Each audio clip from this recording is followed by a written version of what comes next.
తెలంగాణ ప్రజలు జనవరి 26 ఎప్పుడొస్తుందా అని ఎదురుచూస్తున్నారు. ఎందుకంటే ఆ రోజు గణతంత్ర దినోత్సవం మాత్రమే కాదు, తెలంగాణ ప్రజలకు అతిపెద్ద పండగ రోజు. ఆ రోజు కాంగ్రెస్ ప్రభుత్వం 4 పథకాలను అమలు చేయబోతోంది. రైతు భరోసా, ఇందిరమ్మ ఆత్మీయ భరోసా, ఇందిరమ్మ ఇళ్ల పంపిణీ, కొత్త రేషన్ కార్డుల జారీ.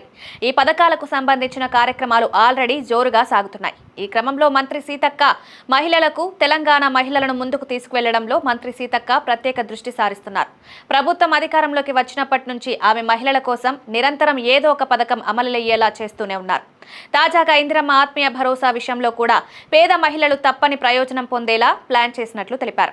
అర్హులైన మహిళల అకౌంట్లలోకి సంవత్సరానికి 12,000 రూపాయలు జమ అయ్యేలా చేస్తున్నట్లు తెలిపారు.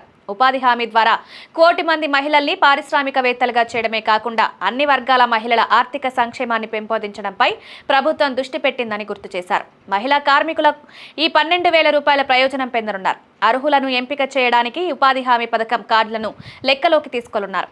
ఆధార్ కార్డులను కూడా పరిగణలోకి తీసుకుని లబ్ధిదారులను ఎంపిక చేస్తారు. ఇందిరమ్మ ఆత్మీయ భరోసాలో భాగంగా జనవరి 26న అర్హులైన మహిళల అకౌంట్లో 6,000 చొప్పున డబ్బు నేరుగా జమవుతుందని సీతక్క తెలిపారు.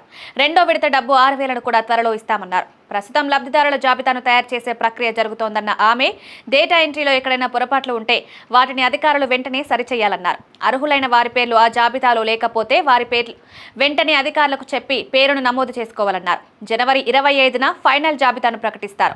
26న మనీ రిలీజ్ అవుతుందని, మహిళల కోసం ఇందిరమ్మ ఆత్మీయ భరోసా పథకం మాత్రమే కాకుండా ఇందిరాశక్తి పథకం ద్వారా మరిన్ని ప్రయోజనాలు కలిగిస్తామని తెలిపారు. పల్లె, పట్టణ ప్రాంతాల్లో మహిళలు స్వయంగా వ్యాపారాలు చేసుకునేలా ప్రత్యేక శిక్షణ కార్యక్రమాలు కూడా చేయబోతున్నట్లు తెలిపారు. మహిళలు తమ కాళ్లపై తాము నిలబడి ముందడుగు వేయడానికి, నలుగురికి ఉపాధి కల్పించడానికి వీలవుతుందన్నారు.